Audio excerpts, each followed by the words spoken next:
Welcome to Every Night is Game Night, where two busy dads get games to the table by any means necessary. Check us out, along with other great podcasts, at dicetowernetwork.com.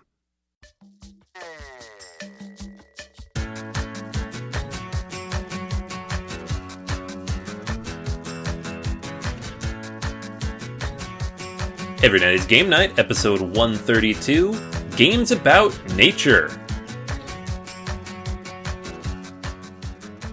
Hey everybody, welcome back to Every Night is Game Night. This is Anthony, once again with Jason. Yo, my peoples, what's up? Alright guys, more reviews. Yeah. And a much more nice, positive discussion topic. If you stuck around for last week's episode, you know that we kind of got our we kind of unloaded a little bit some frustration that we experienced with using social media, both our professional and our gaming lives. So, thank you for the feedback on that. We actually haven't listened to the feedback yet. I imagine there'll be some. Yep. Thank you at the time. But I definitely wanted to kind of hit you guys with a more positive topic. So we're going to talk about some games that make us feel good, some natural games in a natural world. I'm also going to talk about two ways, specific ways that games can help our mental health. Obviously when people talk about games helping your mental health, they mean like the social interaction. There's actually a couple of more ways to kind of think about that. So people say, why do you play games? You can give them a more intelligent answer than they're fun. So hopefully you get a little bit something out of that. All right. So let's get on to the episode. But first, we are going to get to Liz in the Liz We Trust segment. Liz, you have not failed us so far. Let us know of another awesome Kickstarter.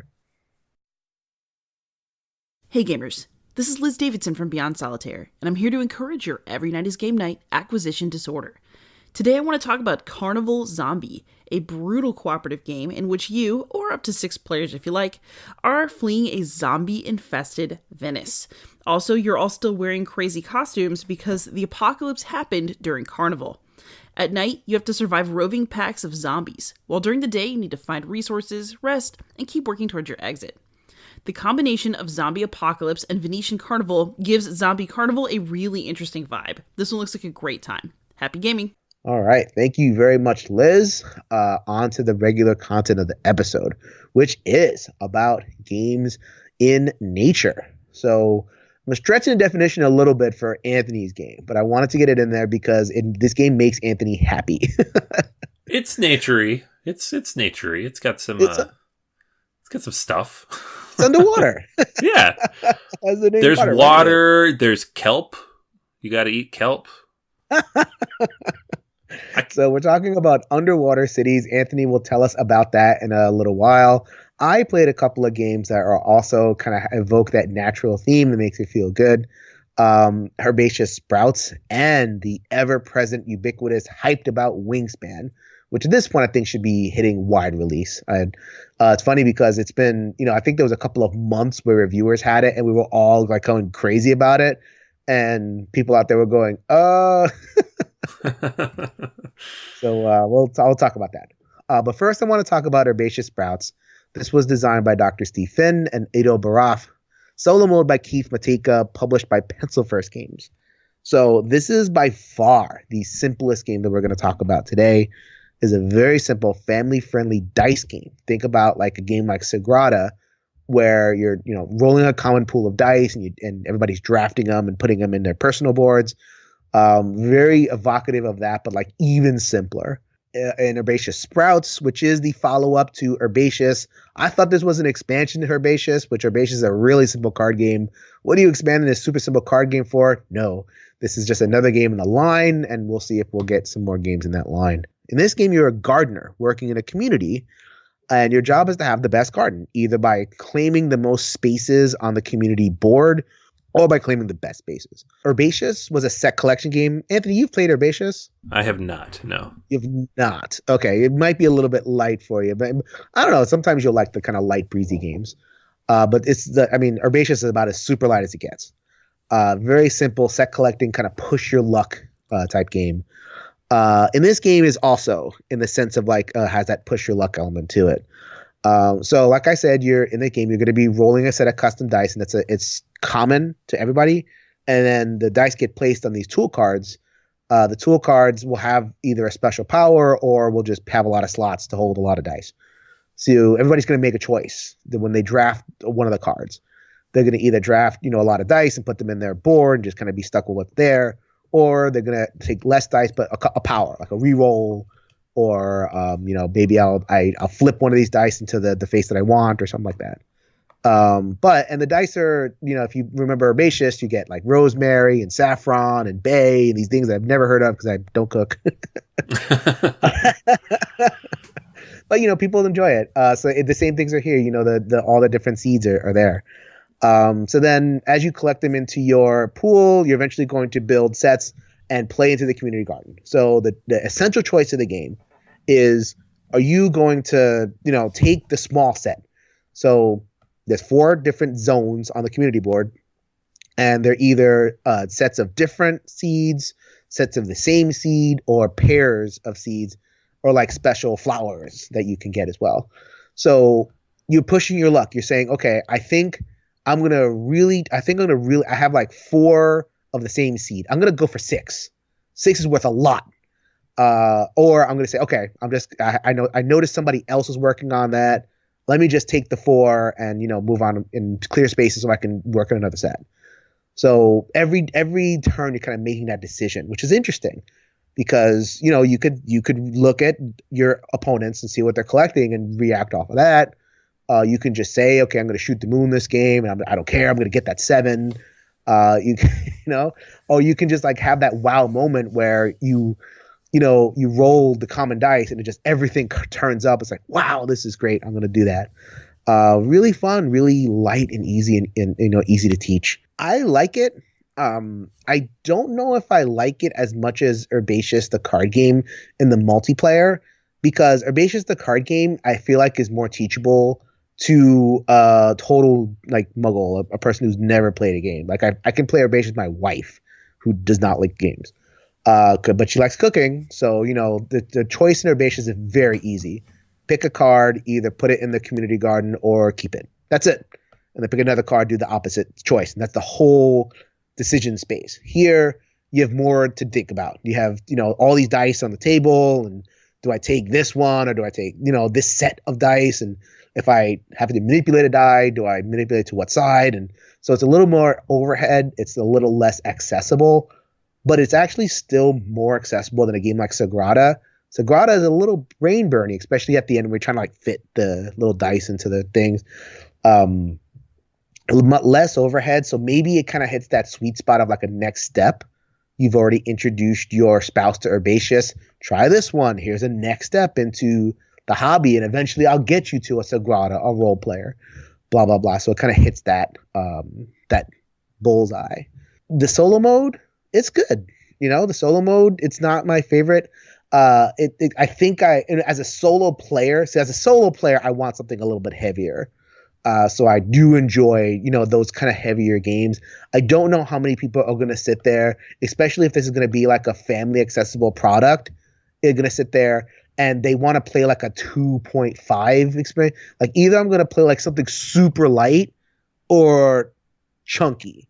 Why would I want the in-between thing as a solo player? So that's just me. Maybe there's people that, they want that experience. So I kind of want to just kind of put a buyer beware out there. But for the most part, I kind of like that. Anthony, I know I really enjoyed Sagrada. Would you enjoy a game that does something but just a little bit lighter? Probably not. No. I think Sagrada's... I think Sagrada's getting towards the low end of lightness for me. So I don't know. So even as a gateway, you have kids and maybe you want to introduce it to people who are like on the gateway level. Yeah, sure. I mean, there's definitely a place for those kind of games in my collection, for the kids or family and all that. But like personally, I'd always much rather play something a little bit heavier. So yeah. I mean, for me, it's not a game I'm going to pull out on game night. I mean, it's not a feature game. It's a game that I'm specifically targeting it. Like Ito, he does, God bless Ito. I love him. He's a cool guy. I think he takes his mom, and his mom is the one that does the rules explanation on the Kickstarter video to make a point that like I'm playing this as a family game with my mom, and that's where this game is aimed at. So even if it isn't the thing that I'm going to rely on, it has a place in my collection, especially herbaceous. I mean, herbaceous is like that perfect.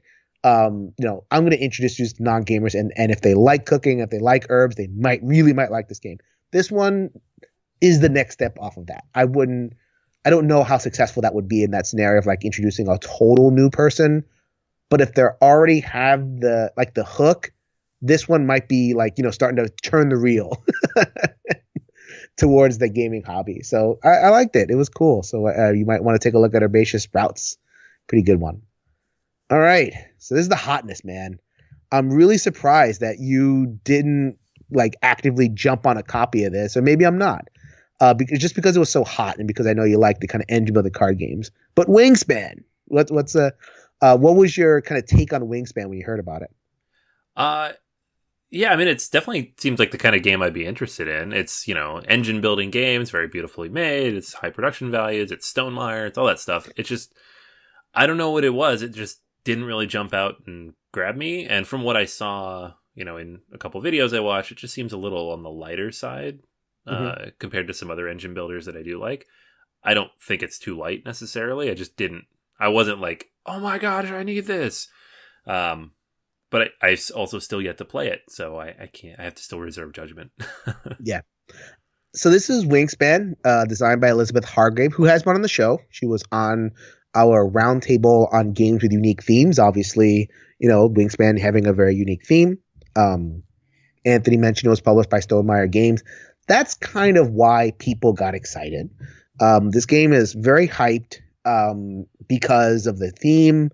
You are building an aviary, which is a theme that you're not really, there's not a lot of games where you're collecting birds. And not only are you collecting this aviary, you're doing it out of a 170 card deck, each of which is a unique bird. So the cards aren't all that drastically different in terms of powers. Like you might get a couple of cards that have very, very similar powers, but every card depicts a different bird. And every card is drawn uniquely. So the artist is Beth Sobel and a few other women who are artists. In fact, every name on the front of the box is a woman. So like combined with the unique theme, the fact that has all this female representation, that's kind of why people got hyped about it. And of course you get the backlash. It's like, was that really a big deal? Does it play good? Just tell me if it plays good. I don't need to know this other stuff. All right, so with that background, I am going to give this review in two very separate parts. The first part will be, does it play good? I'm going to answer that critical question as well as I can, talk about mechanisms and all that kind of thing. And then separately, I wanted to get into the importance of this game. And I'm going to frame it this way, inspired by an article on the Be Bold website by Lila Sadkin. I'll link it in the show notes. The way she put it was that this game is important for various reasons, talking on the cultural stuff, the women's stuff. I'll comment on that separately. I think it deserves a little bit of special spotlight away from the game content because I know people are like, all right, get to the game. All right, here we go. All right, so what is Wingspan? Wingspan, at the heart of it, is kind of a pretty simple game. You are going to have that deck of cards like I was mentioning before, big old deck, 170 cards, and you're going to be using it. You're going to be playing cards into a personal tableau, and as you play those cards into that tableau, it's going to grow and grow, and you're going to be able to do more and more stuff. You're just going to, eventually the cards will kind of combo off each other. So how does that specifically work? So you're going to have a hand of cards, and you have 4 basic actions on your turn. The first action, the action that you're going to be doing a lot, is playing a card, and you can play a card into one of 3 zones. That the habitat rows, these different rows, are the forest, the grassland, and the wetland. So each of those habitats can take birds, and the birds themselves, the cards will indicate like where you can play them. Like, okay, this bird only goes in the forest, this bird only goes in the wetland. It's important to know that because each of those 3 zones has 3 other actions attached to it. So the forest row is where you get food, so you get little food tokens. The grasslands row is where you go if you want your birds to lay eggs. So if you want to use that row action, you can kind of lay eggs. And if you want to go to the wetlands, you draw a card. So the way that it works is that as you play cards into those specific tableaus, you're going to get more cards in there. And then when you fire off that action, say you do the lay eggs action, You're going to have a bunch of birds in there, and those birds have powers on them. And then one by one, you're going to be able to kind of combo and fire off powers. So then, let's say you have like 4 birds in the grassland row, and you take that lay eggs action. Okay? Lay some eggs. Boom. A couple of birds in your tableau lay eggs. Now you fire off this bird action, which is, that bird, when it lays an egg, it inspires another bird to lay an egg over here. And then this bird, if it lays an egg, then this other bird up north of it will move, or it'll or do something else. And that bird will cause another bird to hatch, so like you can you play another bird for free from your hand. So it's like you eventually do stuff and just combo, and by the end of the game, there's 4 rounds to the game. So by the round 4, you might be able to like really fire off some clever stuff, and it's funny because like it's not just it's not. When I played the game, it's like, it was in a way where I was kind of able to get into the theme a little bit. We were all making bird noises during the thing, like whenever like eggs would be laid or new stuff would be out. It was just fun. It was like really cool to do. There's a solo mode. The solo mode is by David Studley from the Automa Factory. He was like the primary designer on that. It's simple, it's good. I think it does what Automas do, which is A, deny you resources, and B, kind of put score pressure on you. Doesn't do more than that. But I think at this point, we know what Automas do. It doesn't need to do more than that. And I think the Automa does well by not doing as much as it can. It wipes the central market of bird cards. It, establishes a threshold, maybe, to see if you can put score pressure on you. That's all it needs to do. Pretty solid. It's really good. Anthony, this game is really good. I don't know if you can kind of visualize the, like what an action looks like at the end, like near your end game where you're like doing one thing and it fires off 4 other effects. And that kind of creates this cascade of effects. Like, I mean, that's like right in your wheelhouse. So, I mean, I don't know how complex you need that to be, but I felt like it was really, really fun. Yeah, I definitely want to check it out. I mean, like I know a lot of people, comparing it to like Gizmos and stuff like that. And Gizmos is just a little bit, I don't know, it didn't really capture me as much. But this one seems like a little bit more meat on the bone than that. So hoping to get a chance to play it soon. I think as we're recording this, it hits like regular retail this week. So I'm sure if I don't get a copy, someone will. So actually, okay, so I'm glad you mentioned Gizmos. So we haven't covered Gizmos on this pod. A really good game that came out from Simon earlier this year. So it's a very recent game. And it does very similar stuff in terms of like, when you first go, you play a card, very simple, pass your turn. And then eventually you're going to do an action, which triggers action, depending on what you have in your tableau. So like at the end of the game, you're doing like 4, 5, 6 things, all in the course of like, very quickly. And so it's very similar. Like you said before, it's more meat on the bones. I actually found it kind of quite the same in terms of like level of, in mental engagement. Like the best combos, they're kind of easy to see once you kind of figure out, you can play a couple of games like, okay, I can't wait for this combo to fire, go. As opposed to like, discovering all this other stuff. How Wingspan differs is that it has so many different cards. Gizmos had like a lot of cards, but didn't have 170, and there's some different things going on. So like that's one thing is like, okay, I had a lot of people, I demoed this game a couple times and I had a lot of people say, that was just like Gizmos. Why should I care about this game? And so that is a reaction that you have. So if you're not attached to the theme, you might not think this is the bee's knees. The other thing is I think there's some challenge with the graphic design. The way that the personal mat is laid out, the actions are printed on the different spaces. They're not like printed on the sides. So then people kind of confuse that. They thought that the actions printed in the thing are what it costs to play a bird there, not the action that you take when you fire that thing off. So people were kind of fighting the graphic design of the board a little bit. I know that doesn't make sense, but like the point being, like people were fighting that. They were not clear as to what the board told them was going on, which impeded you seeing the combos. So I would constantly have to be like, no, this you play this here, it costs this, and now you can do this. So it took a little while for like a new player to get into it. That's like, graphic design stuff. It's not like a flaw inherent in the game. For the most part, it's gizmos. It really is. It's very similar weight, very similar effect. And not only gizmos, there's other games. I mean, engine building card games. We reviewed Alien Artifacts in this space. Race for the Galaxy is kind of the ruler, the gold standard, if you will. And I remember reading one of the many articles that came out about Wingspan, where Elizabeth talked about wanting to make the bird version of Race for the Galaxy, and here it is. Is it as good as Race for the Galaxy? I don't think so. I mean, Race for the Galaxy is like one of my favorite games, like top 10, 15 of all time. That is not to say anything about Wingspan. It just, that's such a great game. And for the reasons that I articulated, maybe Wingspan a little bit under that in terms of mechanisms and the way, especially with my game groups. I mean, I did have some people that had some difficulties with Wingspan. So that is my impressions of Wingspan on at least a game mechanical level.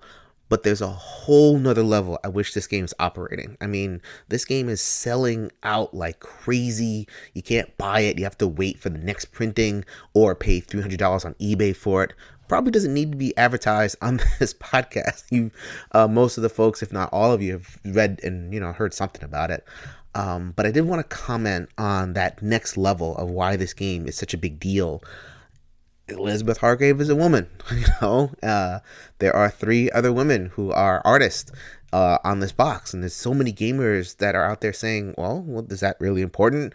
Yes, it's actually really important for a couple of reasons. Number one, it's important because of the access it gives to other gamers who aren't into games about robots or games about space. All these card games that we're mentioning tend to appeal to men. I'll just be honest with you. I know a lot of women who just don't want to play games about space and spaceships and big old metal gray things. That this is much more inviting.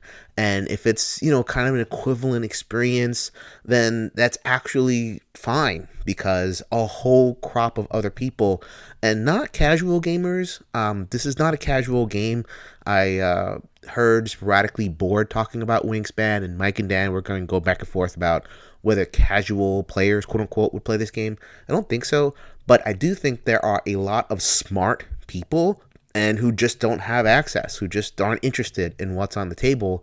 But if a game like this hits the table, you might get that next person. That's really important. People are buying this and saying, hey, maybe my wife will be into this. Maybe I can get my daughter into this. So the access that Wingspan gives is kind of second to none for how beautiful it is. Stonemaier has a lot to do with that as well. So that's one part.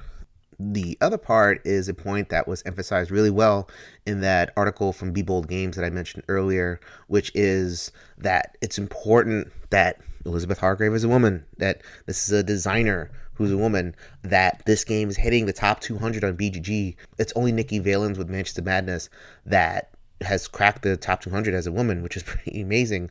Why is that important? Is this an identity politics thing? I really want to steer away from that, because at the end of the day, I'm about the best games, the most diverse games, the most interesting games, and that's how we get the best games. That's how we get the most diverse games. It's having the most diverse people designing those games. And the most effective way to get that diversity isn't to just kind of say it. Everybody can do this, and they just kind of announce it. That's not really going to do it. I mean, the most effective way to do it is to help people into those leadership positions, help people be gatekeepers and mentors. At this point, Elizabeth Hargrave has blazed the trail, and it'll be really great if we have more, women who feel empowered to follow that trail and make good games. Can't emphasize this enough. It's not just a big deal because Wingspan is made by a woman. It's a big deal because Wingspan is good. It's really good, and you can argue back and forth about how good it is, but it's good. It's top 200 worthy, certainly, and I'm really happy for it. Cool. Yeah, I'm definitely going to check it out. It sounds like something I should like. So. All right, so that was Wingspan, and now I talked about a couple of games that I like.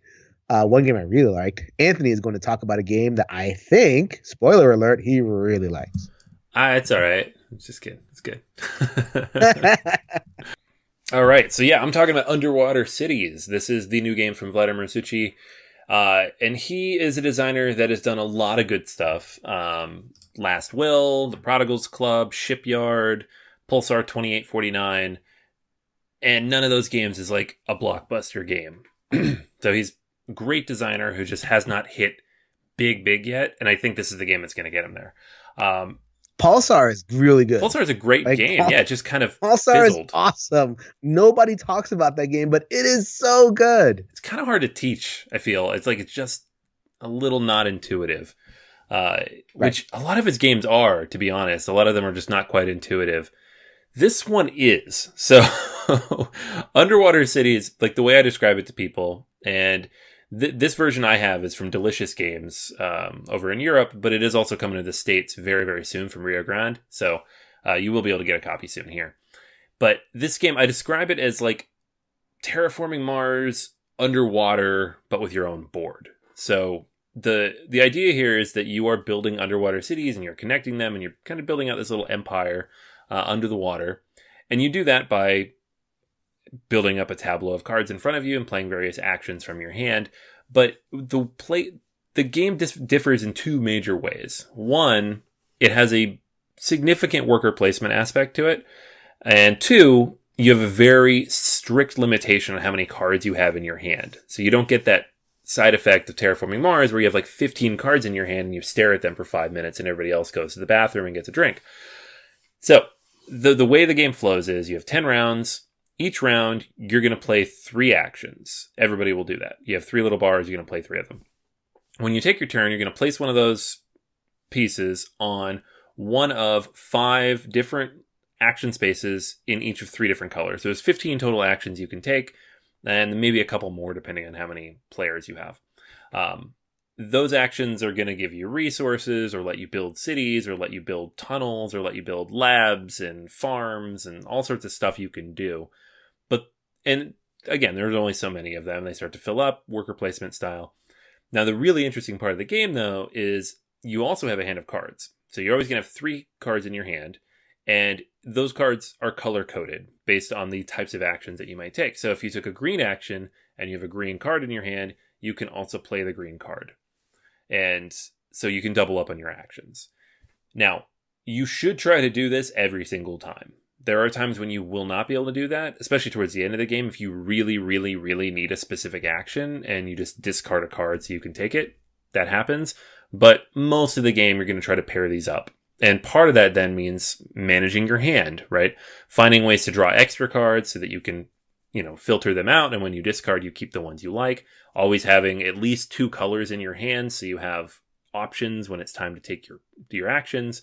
Lots of different stuff that are kind of keep an eye on. The interesting part of this game, though, is it's not a shared board, right? You have your own little tableau in front of you, and you're going to build cities, these little plastic domes.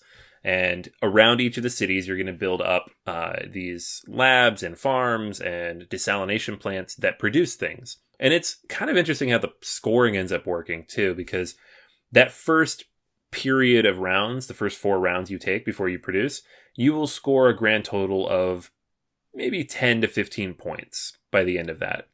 At the end of the second one, you might be around 20, 25 points tops.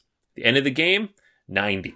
So a lot happens at the end. And a lot of that, too, is just, you score your tableau at the end, you score all these different resources and everything. But it's difficult to get a feel for how you're performing against other people the first couple times you play because of that. And so it's important, especially if you're playing with, new players, to kind of give them an idea and help them kind of see, well, this is typical scoring and these are the things that are important and this is kind of how the game builds out. Once you've played it a couple times, though, it's all very intuitive and it flows very smoothly. Again, unlike a lot of his other games, which are intentionally unintuitive, this one is just like, you have cards, you build a tableau, you're building your cities, you're connecting them, you're feeding your people. It all makes sense. The game goes very, very smoothly, very quickly once you get to that point. I think the first time I played, it was like a 3-hour play. Every time after that's been shorter. I played the other day, it took like 75 minutes, 90 minutes, something like that. It was very, very quick. The solo mode in this is fairly simple. I mean, there's no automa or anything complicated there. but it does have kind of that Terraforming Mars style like threshold you have to hit. So you have to build 7 cities and you have to clear 100 points, and you have to do that while there is a 3 non-player workers kind of moving around the board blocking spaces. And it's decently difficult. It seems like a good bar there. Like I've had trouble kind of hitting that consistently. So it's a good practice. There's no variability to that long term, but I like it because it kind of gives you a little bit of something to try for and to test with the game. But yeah, I mean, Terraforming Mars had that same kind of deal where there was no opponent, and usually we like that. Like we like having that active sense of interaction, but the game itself is such a pleasure that it doesn't matter, Yeah, exactly. And that's what this is. I just like playing this game. I like building out that tableau and playing through the cards. And the really cool thing about this too is one of my biggest problems with Terraforming Mars is that you frequently will get cards in your hand, especially in the solo game, that you can't use, right? You only draw those 4 cards at the beginning of the generation, and if 3 of them, or especially later in the game, if 3 of them you can't use at all, you're like, well, shoot, like I need more cards. These ones won't do it. The Underwater Cities has 3 decks of cards. So you start the game with the 1s. After this first production, you go to the 2s, and then at the end, you go to the 3s. And they scale up accordingly. And there are plenty of cards you cannot use, but there are also a lot of mechanics to cycle them out and get the ones you do want. And the game ends up more about how to get the most out of what you do have instead of being upset that you don't have the thing that you think you need, right? And I think that's a big point that people need to keep in mind when they start playing it. Is like, you're not going to get all the cards you want, but if you just work with what you have, you'll do a lot better than if you keep trying to force fit that strategy. Similar to Terraforming Mars, but without kind of the dead cards that fill up your hand.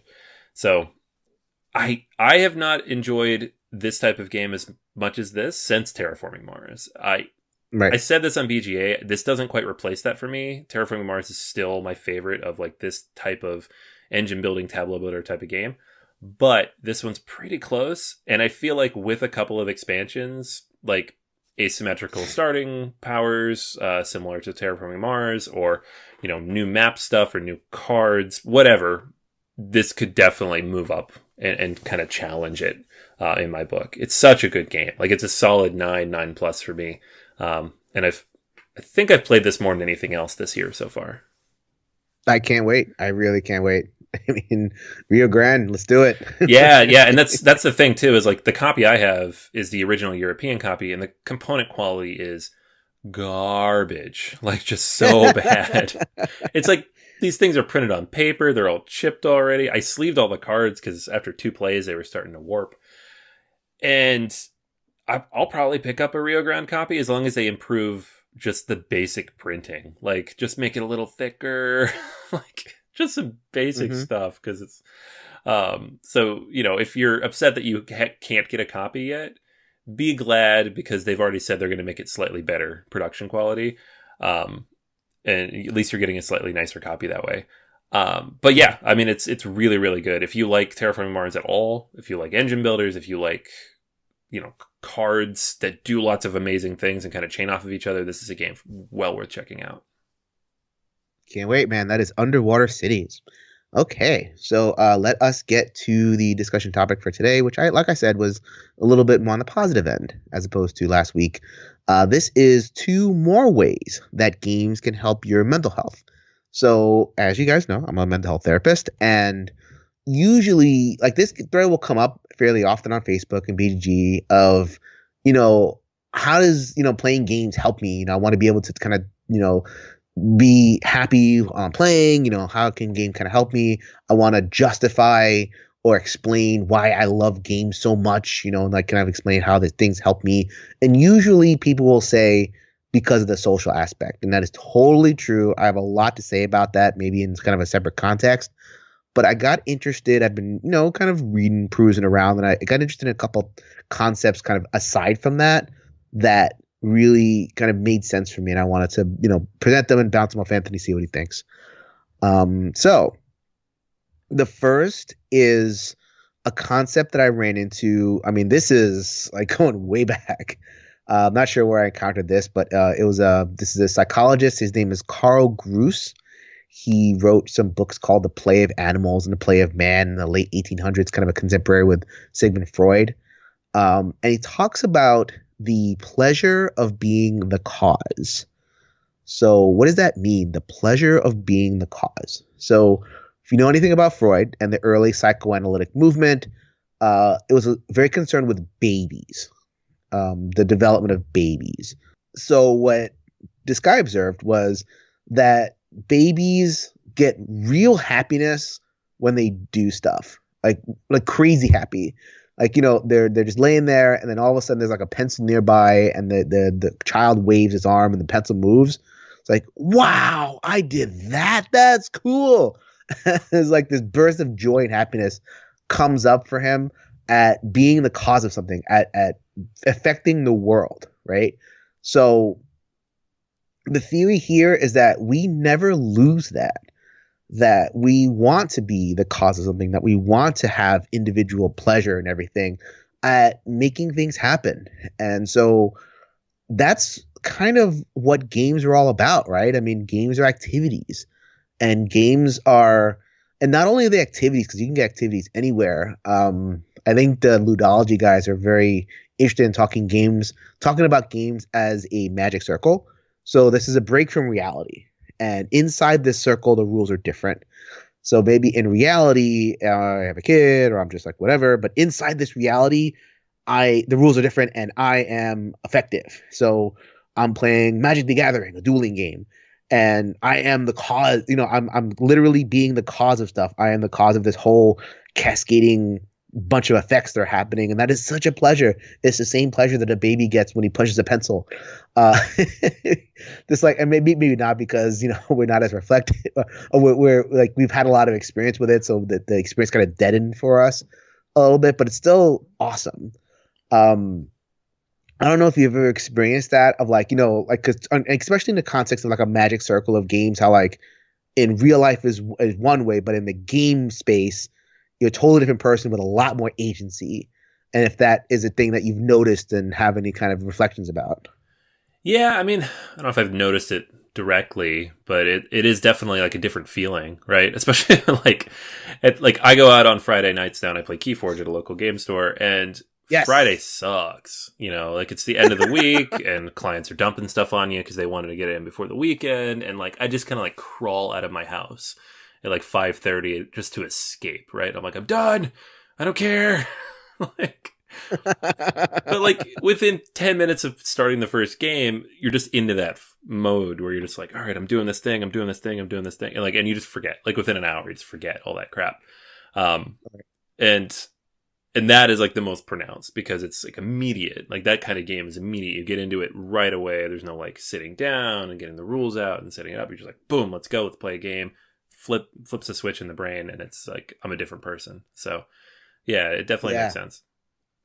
Yeah, actually that goes into the second way I want to think about it. You're skipping ahead. Oh, sorry. That's okay. I kind of set you up in that one. I totally take the blame. I guess the thing that I was kind of thinking about when talking about like the pleasure of being the cause is really like in our own lives, like we're not the cause of a lot. We have these obligations, and we have bills to pay, and we can't go where we want. We can't, we go to work, and our time is kind of managed by outsiders if we're not our own bosses. And even if you are your own boss, you're managed by the clients and the market and all this kind of stuff. You can't really affect a lot, and it matters. I have this whole thing about like, I see a lot of clients that they're just unhappy at their jobs. They just don't have a lot to do.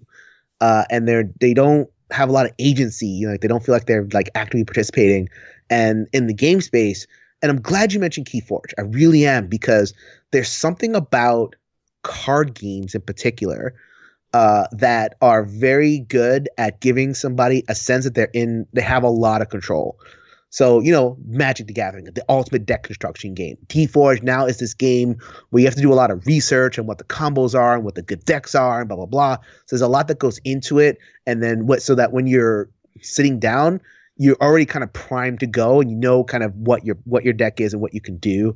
And as the game kind of progresses, there isn't this kind of big shared board that there's a like kind of vying for control, and that's more of an interactive piece, like that social, like I'm competitive, but I'm this, I'm interacting, I'm collaborating, or whatever's happening. When you have a card game, when all the resources are in your hand, you're really kind of feeding that. This is like I'm building a little kingdom, like you're playing Underwater Cities, and when at the end of it, what do you have in front of you? You have a lot of crap. Terraforming Mars, you have a whole row of green cards and all these other things, and you've built something, and and you can literally look at, and I don't expect like people to just say, oh, I did that, and like be staring in wonder, but that actually a very small part of your brain is doing that. They're in wonder of like, okay, I built that, I did that. So that's really cool, and so that's a concept called the pleasure of being the cause, and I think that's just really an important thing to kind of reflect on, especially in light of an everyday world where we're not always the cause. So this is one great thing that games do. The second thing that games do is definitely what you were mentioning. It's a concept called flow, and a lot of people talk about it. Like I think we've always known flow, like we call it in the zone. Like I don't. You never played like those old Nintendo or arcade games or anything like that? The basketball games. Oh sure, yeah. NBA Jam. Do you remember NBA Jam? He's on fire. Yeah. Like you would take 3 shots and all of a sudden your sneakers would burst on fire and the ball would be on fire. It's like, oh my God, this is great. What am I doing? Keep shooting. But it's an old concept. It was recently, and by recently I mean like in the 1990s, kind of really synthesized, backed up with a lot of science, in a book called Finding Flow. The author, oh my goodness, the pronunciation here, I think this guy is Czech, I believe. Mihai Csikszentmihalyi is the author. That's not even close, but whatever. So what he talked about was how we can enter this mind state of like, and it happens with any activity, right? So it can happen with gaming, it can happen in sports, it can happen in dancing and acting, and what happens is you sink into it, like your sense of time starts to disappear, and you're like locked in, right? So it's exactly what you were describing, Anthony, of like you know your deck, you're in the combos, you're not thinking about anything else. And it's weird that like an activity can actually solve fatigue, like it actually can give us more energy. Usually we think of like, oh, we got to rest. This is like this more active, more intense, more engaged experience. And you come out of it and it's like, oh, wow, this is great. I don't know if you have that same thing of like when you really get a great game night, I have a hard time falling asleep afterwards. Do you ever feel that way? Yeah, it's funny. Like on a normal night, my bedtime's like 10:30, but I get home from game night like 10:30, and I'm up till midnight. Just be like, all right. Oh, you're wired. Yeah. Well, even if I'm not wired, I can't. Like if I go lie in bed, I'm just gonna stare at the ceiling. Like I just have to do something. Like go back into whatever my brain does on a normal night. Like go read a book, watch TV, whatever. Just kind of unwind. Yeah, it's an energizing thing, and that's actually they actually mapped it, and that's what the book is all about. Of like how when you're in a flow state and you're down deep, you've really like. There's another book called Deep Work that looks at it from the work angle, kind of, but making the same points of when you get past the surface of stuff and you get deep, you're able to kind of shut down other parts of your attention, where especially nowadays, but where our attention is so spread so thin, and we're not able to attend to anything in particular, so we end up being drained. It's draining. Like I'm paying attention to this notification, I'm paying attention to my screaming kid, I'm paying attention to my my deadline that I have to do, and we're just like spread out. But if you kind of sink in, you're focused on something, but you're shutting off all this ambient energy and just being here, which is a really, really energizing thing. Besides like giving you that break, it does 2 other things. Like it one of the things that shuts down is your perception of time. So like it just flies by, right? Like you're playing and all of a sudden it's like, I don't know, maybe this is a thing when you play your big 4 or 5 hour Euros and why you don't mind sitting there for so long. Like you get so deep in it that you don't even notice, right? No, the best ones you really don't. Like what's a game where is it like Terraforming Mars? Is that like a good example of a game where you just like sink into it and the time just seems to disappear? To a degree, yeah. I mean, that's a game where if you've played it enough, less so because you know it should be over at a certain point. But yeah, like Oh yeah. the time just kind of flies by. I mean, especially in a game where turns are quick. You know, it's you don't realize how long it's been, and that's the best part though. Like, it's not fun if you're sitting there and you're like looking at your watch every 10 minutes. You're like, Yeah. you know, you're not into it. It's great when you like look up and you're like, it's been how long? So. Yeah, and that's not, I mean, obviously you're not messing with time, you're just messing with that part of your brain that usually perceives time. And that part of your brain is not using energy anymore, and that energy is put to a more useful thing, because it's almost like background apps. Like whenever I talk to people about like why am I stressed, why am I tired, I always I give the example of people who are like people who have their phones, and the phones have a lot of background apps that are still on. So then you double click or do whatever, and then there's like 50 programs in the background, and it's like, oh my god, that's why my battery is like lasting 2 minutes because everything is open. And our brains are the same way, and like everyday life is the same way. We're always on, and we're always listening to stuff. And what flow allows us to do is close that background stuff and perceiving time. Like the only reason we perceive time is for our jobs. And that wasn't always that way. We didn't have clocks. You're not staring at the clock, looking at waiting for 5 o'clock. That's not how you farmed. That's not how you were done when you were done, or when the sun went down, or whatever. It was more kind of natural flow. So it's nice to be able to kind of recede back to that earlier way of being, that more natural way of being, and we get a lot of benefit out of it. So then the other thing, and I think you mentioned this, I don't know if you nailed this, but you definitely grazed it in terms of you forget other things. Like you forget needs. You forget your needs.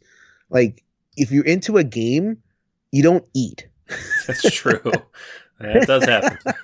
You can play right past dinner and it doesn't matter. It's not like you're making a conscious decision to like, okay, I'm done. Or like, I'm hungry, but I'm so into this game. That's not even conscious. It suppresses those basic needs. And obviously you don't want to suppress that stuff for too long, but it's nice to be able to take a break from that. And not just like, eating, drinking or whatever. Like, we're like needy, anxious beings, and people who suffer anxiety, that's what it is. Like that's part of it anyway. It's like the part of it is like a need for something, or a need for safety, or a need for attention, or a need for companionship because you're lonely or whatever it is, and you get anxious about perceiving that lack. When you're in flow, you can forget that. Like you just put that all away, and when you come out of it, what the hope is that like it doesn't just come flooding back. That it's going to be there, but you're able, because you broke the spell a little bit, you're able to kind of say, hey, I don't have to feel that way all the time. I don't have to feel anxious all the time. Because I experienced something where I was able to shut it off. So maybe in other parts of my life, I can mitigate some of that need as well. So I don't know if you've ever kind of thought of it that way, but or like, had an experience where like, you have this kind of like thing going on, but then you find a way to kind of break the spell and like, just be able to take control of it a little bit more. But I don't know, maybe, I don't know if that makes sense. Yeah, I mean, I think everything there makes sense. It's a funny thing because it's different for everybody, and I, at this, my energy levels at this point in my life, I never really know when I'm going to experience any of this anymore. So it's hard to get that like effect again, right? Yeah, no, it's funny. Like, I used to, I was a writer. I have a writing degree in college, but so I wrote a lot when I was younger. I don't write a whole lot now just because I'm busy, but that would always be my way of just kind of experiencing, just stepping back and kind of pulling away from the pulls and the requirements of life. And it just doesn't happen as often anymore, but board games are the one way where it can. So it's definitely, it's possible. Absolutely. So when people are asking, it's like, okay, what do you really get out of these board games? Like you're actually getting a lot more than just like, fun and, or like acting like a kid. Like there's real deep human psychological things that are being fed, the social aspect, obviously, but also these kind of like deeper psychological the need for control, the need for a little bit of agency in your life, and the need to just kind of shut the background apps down, to shut down your random stuff that's happening, shut down these need things, and just enter into something and flow with it and feel powerful and forget. And you come out, you're energized. It's not like perfect. It's not like, the magic pill that's going to make your life better, but it helps, right? Yeah. I like things that help. Hey everybody, this is Jason post-production, listening to and editing the episode, and I realized I forgot one last point, which happened to be the point that crafted the way that I shaped the episode, which is kind of going against this idea that board games are only social, or that the point of them, like the whole point of them, is social. We hear that a lot in the solo gaming community, where you have some people, and I think it's getting a lot better now, but you still get it every once in a while. You're doing it wrong. Board games are social. If you want to play by yourself, play a video game, it's weird, blah, blah, blah. That's wrong for a lot of reasons. First of which, historically, board games haven't always only facilitated social interaction. The first board games, at least in the Western world, were ethical and educational. So George Fox's Mansions of Happiness is one of the very first games. It's kind of a precursor of life, and it taught morality. So, that whole idea that board games are social is not historically correct. It's also not correct in just everyday experience and everyday life, which is why I talked about these other two concepts, this idea of, the pleasure of being the cause, and also, the flow state that you enter when you come into a game. So these are both really important things that we get out of board games, and there's so much more that we can do. I mean, I haven't even talked about kind of the narrative elements and some of the other things that board games can do. So the next time someone comes and bother you and says that board games are social and that's the only thing that they can be, well, that's too bad. There's all sorts of things that you can get out of them and that really help us. All right, soapbox over, back to the show. So there you go. So a little bit of positivity. We are awesome. I love playing games, and now hopefully you have a little bit more of a vocabulary to tell people how much games are improving your life. All right, guys. So that is everything for this week. As Jason promised, a little bit more of a positive note than last week's episode to end things out here. But the same thing as last week. If you guys want to, discuss it, have any thoughts, questions, feedback, any of that stuff, hit us up with a message on BGG or, on Facebook, as well as at everynightsgamenight.com, or on Twitter at ENGN_podcast. Until next week, though, go ahead and grab a solo game off the shelf, and let's make every night game night. Later, everybody.